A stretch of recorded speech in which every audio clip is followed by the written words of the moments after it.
बिस्मिल्लाहिर्रहमानिर्रहीम। अस्सलाम वालेकुम नाज़रीन, आप यूट्यूब चैनल देख रहे हैं। मैं इमरान खान हूँ। साबिक़ वज़ीर-ए-आज़म इमरान खान साहब की एक मुलाकात और सियासी मंजरनामा तब्दील। यानी जो लोग माफ़ियों की बातें कर रहे थे, ये कह रहे थे कि इमरान खान साहब चलो माफ़ी मांग लें, चलो अफसोस का इजहार कर लें, चलो इमरान खान साहब इतना ही कह देंगे कौम से शर्मिंदगी है या कोई माफ़ी है। कोई कहता जी अदालत में जाके मांगे, कोई कहता जी पार्लियामेंट में आके कह दें, कोई कह रहा था जी कि किसी और जगह पे कह दें, चलो कौम के सामने स्टेटमेंट दे दें। कोई कह रहा था जी अदालत के सामने कर दें, कोई कहता चलो माफ़ी ना मांगे तो ये कर दें। हर एक की अपनी अपनी ज़ुबान थी और ख्वाहिश जो है वो पाकिस्तान की मिलिट्री एस्टेब्लिशमेंट की है कि उन्होंने इमरान खान को नीचा दिखाना है, उससे माफ़ी मंगवानी है। तो इमरान खान साहब ने उल्टा आसिम मुनीर साहब को एक ऑफ़र करवा दी। उन्होंने कहा जी आसिम मुनीर साहब मेरे से माफ़ी मांग लें, मैं माफ़ कर दूँगा। और ये एक बड़ी शानदार ऑफ़र है। अगर आसिम मुनीर साहब को ये कहकर डराया जा रहा है सियासतदानों की जानिब से कि इमरान खान बाहर आ गया तो आपको नहीं छोड़ेगा, आपके साथ ये कर देगा वो कर देगा, अगर वो खौफज़दा हैं और परेशान हैं तो इमरान खान साहब ने क्योंकि अब ज़ुबान दी है तो वो इससे फ़ायदा उठा सकते हैं। और उन्होंने ये मसला इमरान खान साहब ने हल कर दिया कि मैं कुछ नहीं कहूँगा और मैं माफ़ कर दूँगा मुझसे अगर आसिम मुनीर साहब माफ़ी मांग लें तो। अब एक तरफ पूरा निज़ाम इमरान खान को बोल रहा है माफ़ी मांगो, और जेल में बैठा हुआ कैदी नंबर 804 कह रहा है कि माफ़ी मुझसे मांगो। इमरान खान साहब का जो ये ट्वीट है ना, ये बड़ा खौफनाक है। पहले ट्वीट में आपको पढ़ के सुनाता हूँ, आप ज़रा आपको आइडिया हो जाए कि मामलात की इंटेंसिटी कहाँ पे है। देखिए, बहनें मिली लंबे अरसे के बाद, अलीमा खान साहबा और बाकी लोग जाकर मिले, पार्टी के लोग भी मिले। तो जैसे ही मिले वैसे ही जो इमरान खान साहब का ट्वीट आया उसकी शिद्दत आपको बताएगी कि आज इमरान खान साहब कहाँ खड़े हैं।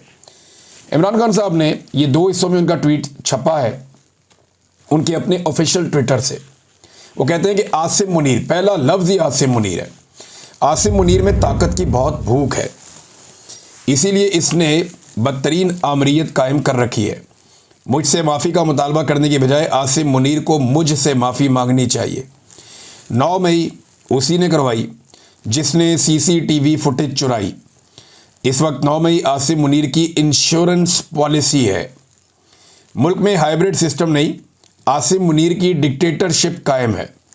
इसीलिए ट्रंप ने शहबाज शरीफ की बजाय आसिम मुनीर को बुलाया है। फस्तायत और जबर में तमाम हुदूद पार करते हुए मेरे ख़ानदान के गैर सियासी लोगों को मुसलसल निशाना बनाया जा रहा है।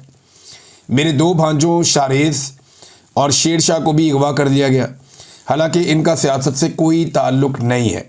मेरा भांजा शारेज़ जो एक बेहतरीन एथलीट है, उसे भी उठा लिया गया। मुझे मुकम्मल तौर पर कैद तन्हाई में रखा गया है। 3 माह में मेरी महज 3 मुलाकातें करवाई गई हैं। मेरे वकला और अहले खाना तक से मुलाकातें कई माह से रोक दी जाती हैं। ये सब कुछ मुझ पर दबाव डालने के लिए किया जा रहा है। मेरे साथ 8 माह से बुशरा बेगम को भी कैद तन्हाई में रखा गया है।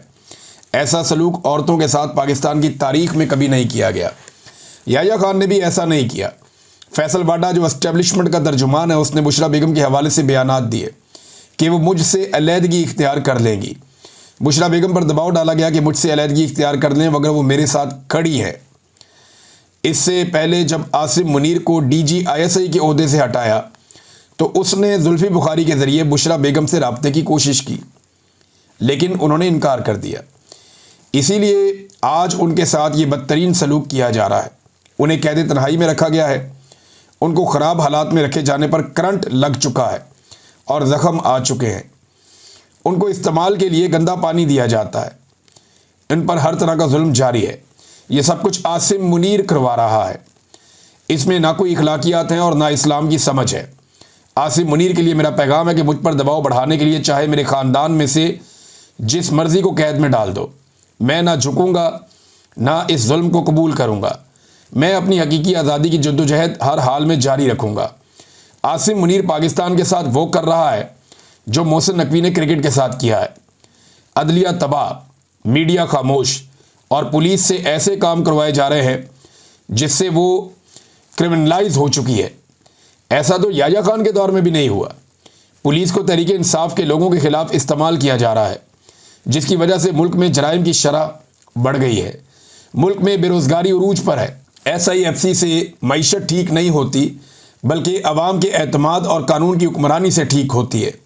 इन चोरों को हम पर मुसल्लत कर दिया गया है जिनकी करप्शन और मनी लॉन्ड्रिंग के सबूत मुझे खुद ISI देती रही है। जो शख्स भी तहरीक इंसाफ छोड़ देता है उसके सारे केस माफ़ कर दिए जाते हैं। जब भी डिक्टेटरशिप आती है जजेस को साथ मिलाकर ही निज़ाम पर काबिज होती है। इस वक्त बेज़मीर जजेस की वजह से पाकिस्तान में कानून की हुक्मरानी मुकम्मल ख़त्म हो चुकी है। 26वीं आईनी तरमीम के बाद अदलिया बिल्कुल ही ग़ुलाम बन चुकी है। बेज़मीर जजेस इंसानी हकूक़ की पामाली के ख़िलाफ़ एक्शन नहीं ले रहे। अगर हमारे जजेस ज़मीर के साथ काम करते, पाकिस्तान के लोगों को इंसाफ देते, उनको खौफ होता कि यौम महशर अल्लाह को हिसाब देना है, तो ये जो जुल्म जो हो रहा है ये कभी ना होता। इस जुल्म और नाइंसाफ़ी में ये बेज़मीर जज बराबर के मुजरिम हैं। अब ट्वीट का दूसरा हिस्सा इमरान खान साहब कहते हैं कि अली अमीन गंडापुर को सुप्रीम कोर्ट जाकर मुझसे मुलाकात की इजाज़त मांगनी चाहिए। इससे पहले बजट पर भी मुझसे मुशावरत और मुलाकात नहीं की गई। अली अमीन को आकर मुझे सूबे की गवर्नेंस और अमन व अमान और दीगर अहम उमूर पर ब्रीफिंग देनी चाहिए, जिसके लिए सुप्रीम कोर्ट समेत हर फोरम पर भरपूर कोशिश करनी चाहिए। मैं दोबारा ताकीद करता हूँ कि खैबर पख्तूनख्वा हुकूमत वफाक की जानिब से अपने ही शहरियों पर होने वाले मिलिट्री ऑपरेशन और ड्रोन हमलों के खिलाफ भरपूर स्टैंड ले। खैबर पख्तूनख्वा और कबायली इलाकों में हमारे दौर में अमन आ चुका था और हमारे दौर में कोई ड्रोन हमला नहीं हुआ। अब वहाँ हालात जानबूझकर ख़राब किए जा रहे हैं ताकि वाहिद अवामी मैंडेट वाली पार्टी को कमज़ोर किया जा सके। खैबर पख्तूनख्वा और कबायली इलाकों में ऑपरेशन मसले का हल नहीं है। वहाँ के मसाइल मकामी नुमाइंदों से बातचीत से ही हल होने चाहिए। ड्रोन हमलों और फौजी ऑपरेशन से दहशतगर्दी बढ़ती है। इन ऑपरेशंस को ना ही अवाम की हमायत हासिल है, ना ही अवामी नुमाइंदों की और ना ही सियासी जमातों की। तो ऐसा ऑपरेशन कैसे कामयाब हो सकता है? अफ़गान मुहाजिरीन के साथ जो सलूक किया गया इस पर मैं शर्मिंदा हूँ। वो हमारे मुसलमान भाई यहाँ पनाह लिए हुए थे, उन्हें ऐसे धक्के मारकर मुल्क से निकालना इस्लामी रवायात और इंसानियत के ख़िलाफ़ है। फैसलाबाद की अदालत की जानिब से एक और झूठे केस में हमारे 75 मेंबरान और कारकुनान को दी गई सज़ाएँ इस जुल्म के निज़ाम को मज़ीद नंगा कर रही हैं। हम सबको इस जुल्म के ख़िलाफ़ इकट्ठे खड़े होना है। जब हम मिलकर मुकाबला करेंगे तो फ़तह हमारा मुकद्दर बनेगी। मेरी राय में 9 मई केसेस में झूठे इल्ज़ामात पर दी गई सज़ाओं के ज़रिए खाली कराई गई सीटों पर ज़िमनी इंतखाबात में हिस्सा लेना इन झूठी सज़ाओं को जायज़ तस्लीम करने के मुतरादिफ होगा। इसलिए पार्टी इस मामले पर गौर करके हतमी फ़ैसले के लिए कल दोबारा अपनी तजावीज़ मेरे पास ले आएँ। हमाद अज़हर का हल्का मियाँ अज़हर की वफ़ात के बाद खाली हुआ है। इस सीट पर हम इलेक्शन लड़ेंगे।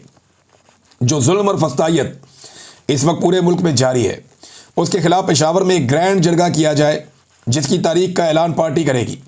खैबर पख्तूनख्वा और गिलगित बल्तिस्तान में सैलाब ने शदीद तबाही मचाई है और सैकड़ों कीमती जानों के नुकसान के साथ लाखों अफराद मुतासर हुए हैं। मैंने इसी माहौलियाती तब्दीली के मुकाबले के लिए बिलियन ट्री जैसे मंसूबे शुरू किए थे। इस तरह के मंसूबे ही हमारा माहौल बचा सकते हैं, वरना हम हर साल तबाही ही देखेंगे।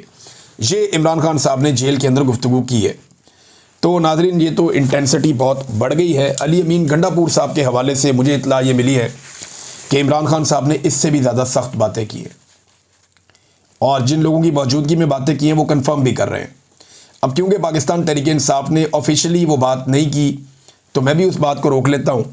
या शायद हो सकता है कि इमरान खान साहब ने वो सख्त बातें की हों, लेकिन ये भी कहा हो कि अभी इसको पब्लिक नहीं करना, लेकिन मेरी ये ओपिनियन है। तो अली अमीन गंडापुर साहब के हालात बहुत पतले हैं। पार्टी के अंदर भी कारकुनान भी उनसे नाराज़ हैं और पार्टी के अंदर उनकी फ्रस्ट्रेशन नज़र भी आ रही है। अभी एक आधी और भी ऑडियो हुई थी, किसी को गालियाँ वालियाँ दे रहे थे, तो वो किसी के साथ भी। और अली अमीन गंडापुर के अंदर एक फ्रस्ट्रेशन, एक गुस्सा और एक तकब्बुर भी दिखाई दे रहा है। ये जो तकब्बुर होता है ना, ये बड़ी खौफनाक चीज़ होती है। जब भी कभी आप गरूर करते हैं, तकब्बुर करते हैं, तो ये अल्लाह रब्बुल इज़्ज़त को पसंद नहीं होता। तो फिर इंसान के ज़वाल का आगाज़ हो जाता है। अब तक के लिए इतना ही। अपना ख्याल रखिएगा, अपने इस चैनल का भी। अल्लाह हाफ़िज़।